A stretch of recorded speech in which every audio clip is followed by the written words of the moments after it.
খুব শখ করে ভাইয়া স্পেশাল মানুষের জন্য অর্ডার করেছিলেন, কিন্তু দুর্ভাগ্যবশত এই কেকটা যার জন্য অর্ডার করেছেন তিনি কেকটা কাটতে পারেননি। তো কেন কাটতে পারেননি সেটাই ডিটেইলে বলছি। আসসালামু আলাইকুম এভরিওয়ান, আশা করছি সবাই খুব ভালো আছে। এই প্রথমবার আমি এরকম ডিফারেন্ট কিছু করেছি যেটা আমার লাইফে প্রথম, হয়তোবা আপনিও এটা প্রথম দেখছেন। যে যারা দেখবে, ইভেন আমি এটা রিলস আপলোড করেছিলাম, অনেকেই বলতে পারেননি যে এটা আসলে কি থিমের কেক। এটা হচ্ছে অ্যাবাকাস থিমের কেক, আর এটার মধ্যে নাকি বয়সটা কিভাবে বোঝানো আছে আমি একদমই জানি না। এটা ভাইয়া হচ্ছে তার প্রিয় মানুষটার জন্য এই কেকটা অর্ডার করেছিলেন। একটা ছবি এঁকে সেই অনুযায়ী হচ্ছে আমাকে প্রিন্ট করে দিয়ে এসে বলেছে, আপু আমাকে এরকম একটা কেক বানিয়ে দিবেন।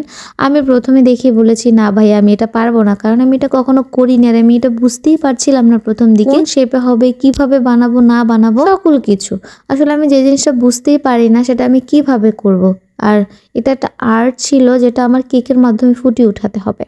তো ভাইয়া হচ্ছে আমাকে বুঝাচ্ছিল যে আপু আপনি যেভাবে পারেন, জাস্ট যেমন ভাবে হোক কোনো রকম ভাবে পারলেই হবে, জাস্ট মাঝখানের এই বিষয়টুকু জাস্ট সেম থাকলেই হবে। আপনি কি কোনো আর্ট পারেন কি পারেন না, বা কোনো শেপ ওরকমটা দরকার নেই, জাস্ট আপনি কোনো মাঝখানের জিনিসটা জাস্ট ঠিক থাকলেই হবে। তো অনেক ভেবেচিন্তে তারপর হচ্ছে অর্ডারটা নেই, যেহেতু এতবার রিকোয়েস্ট করেছে। আর আমার বিশেষ মানুষদের জন্য কেক করতে বেশি ভালো লাগে, আর ডিফারেন্ট জিনিস তো মানে করতে অনেক বেশি ভালো লাগে। তো যেহেতু একদমই প্রথমবার এরকম জিনিস করা, আর এটার আমি কারো কাছে কোনো ভিডিও টিউটোরিয়াল আমি এখন পর্যন্ত দেখিনি যে কেউ এটা করেছে। এটা একদমই ভাইয়া নিজে আর্ট করে নিয়ে এসেছে। তো আপনারাও হয়তো বা এটা প্রথমেই দেখছেন। তো এটা বানাতে আমার অনেকটা বেশি টাইম লেগেছে। লাভ শেপের মোল্ডে বেক করে নিয়ে এক সাইড এরকম কেটে আবার শেপ করেছি। প্রথমে বুঝতে পারিনি কোনভাবে শেপিং করব, অ্যাটলিস্ট হচ্ছে শেষ পর্যন্ত ভাইয়া পছন্দ করেছে, এটাই আলহামদুলিল্লাহ। যেহেতু এটা আমি আগে হচ্ছে উনি ছবি প্রিন্ট করে আমাকে দিয়েছিল, আমি সেভাবেই করার চেষ্টা করেছি। তো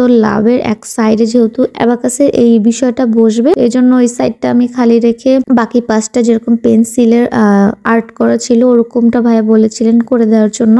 এজন্য আমি একটু তুলিতে অ্যাশ কালার দিয়ে এরকম একটা আর্টের বিষয় এনেছি। জানি অতটা বেশি পারফেক্ট হয়নি, বাট আমি আমার চেষ্টা করেছি সর্বোচ্চটা দিয়ে। তো একটু আর্টের ইফেক্ট দেওয়ার পরে হচ্ছে আমি মাঝখানে হচ্ছে ওই জিনিসটা এঁকে নিলাম। আর ভাইয়া যেই তার প্রিয় মানুষটার জন্য কেকটা অর্ডার করেছিলেন তিনি ভাইয়াকে ব্লক করে রেখেছেন, তার সাথে কোনো যোগাযোগই হয় না। তো ভাইয়া এতটাই বেশি ভালোবাসেন যে তার প্রিয় মানুষটার জন্মদিন সে স্পেশাল ভাবে করেছে। ভাইয়া যখন কেকটা অর্ডার করেছেন তখন বলে যে আপু আমি আমার লাইফে কখনো আমার নিজের জন্মদিনে কখনো কেক কাটিনি, কিন্তু আজকে আমি আমার প্রিয় মানুষটার জন্য কেক অর্ডার করতে এসেছি এবং অনেক কিছু প্ল্যানিং করেছি, কিন্তু দুঃখের বিষয় হচ্ছে সে এটা কাটতেও পারবে না বা তার সাথে আমার কোনো যোগাযোগ নেই। এটা শোনার পর আমার সত্যি খুব খারাপ লেগেছিল যে এত কিছু যার জন্য করছে সে যদি এই জিনিসটা নাই দেখে বা নাই ফিল করতে পারে তাহলে তো এগুলো করার কোনো মানে হয় না। কিন্তু অনেকেই আছে না যে থেকে ভালোবাসে, ভাইয়াটা হচ্ছে ঠিক ওই রকম। ভাই আমাকে বলেছিল যে আপু আপনি একটু মেসেজে তাকে উইশ করে দিয়েন কেকের ছবিটা দিয়ে, যেহেতু আমাকে ব্লক করে রেখেছে। আমিও হচ্ছে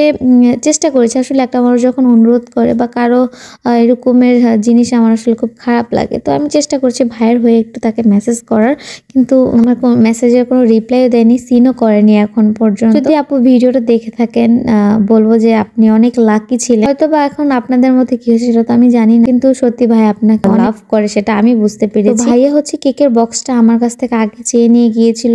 তিনি হচ্ছে একটু ডিফারেন্ট কিছু করতে চায় স্পেশাল মানুষের জন্য। তিনি কেকের বক্সটাকে দেখুন কত সুন্দর করে আর্ট করে নিয়ে এসেছেন। হচ্ছে উনি কেকের বক্সটা ওপেন করবে তখন যাতে দেখতে অনেকটা বেশি সুন্দর লাগে, এজন্য উনি হচ্ছে বক্সটা এভাবে আর্ট করে এনেছিলেন। এই তো হচ্ছে আমার পুরো অ্যাবাকাস থিমের কেক। আপনাদের কাছে কেমন লেগেছে অবশ্যই জানাবেন। এরকমই কিছু কিছু পাগল কাস্টমার আমার প্রায়ই আসে, ভালো লাগলে শেয়ার করে দিবেন। আর আপনি যদি এটা প্রথমবারের মতো দেখে থাকেন অবশ্যই কিন্তু কমেন্ট করে জানাবেন। সবাই ভালো থাকবেন, আল্লাহ হাফেজ।